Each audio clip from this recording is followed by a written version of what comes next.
Men imagine that thought can be kept secret, but it cannot.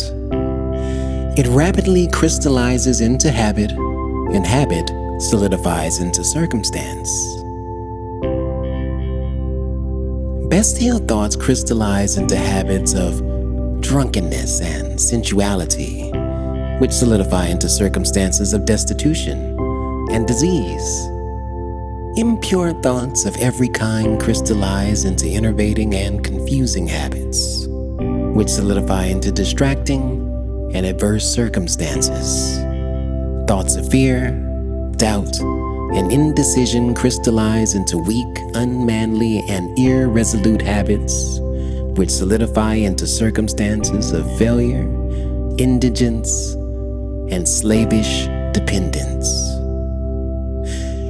Lazy thoughts crystallize into habits of uncleanliness and dishonesty, which solidify into circumstances of foulness and beggary. Hateful and condemnatory thoughts crystallize into habits of accusation and violence, which solidify into circumstances of injury and persecution. Selfish thoughts of all kinds crystallize into habits of self-seeking, which solidify into circumstances more or less distressing. On the other hand, beautiful thoughts of all kinds crystallize into habits of grace and kindliness, which solidify into genial and sunny circumstances. Pure thoughts crystallize into habits of temperance and self-control, which solidify into circumstances of repose and peace. Thoughts of courage, self-reliance, and decision crystallize into manly habits which solidify into circumstances of success, plenty, and freedom. Energetic thoughts crystallize into habits of cleanliness and industry, which solidify into circumstances of pleasantness.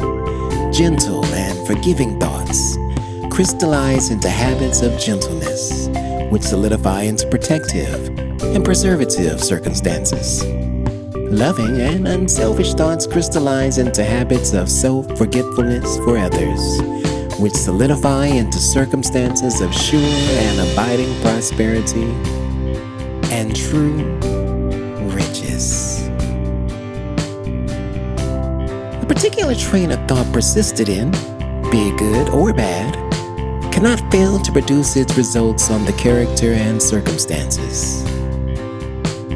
A man cannot directly choose his circumstances, but he can choose his thoughts, and so indirectly, yet surely, shape his circumstances.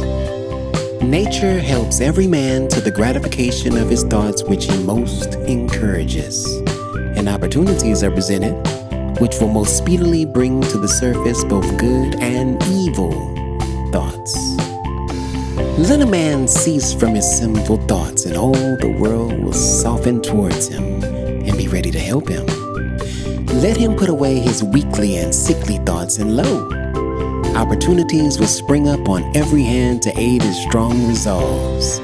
Let him encourage good thoughts, and no hard bait shall bind him down to wretchedness and shame. The world is your kaleidoscope, and the varying combinations of colors which at every succeeding moment it presents to you are the exquisitely adjusted pictures of your ever-moving thoughts.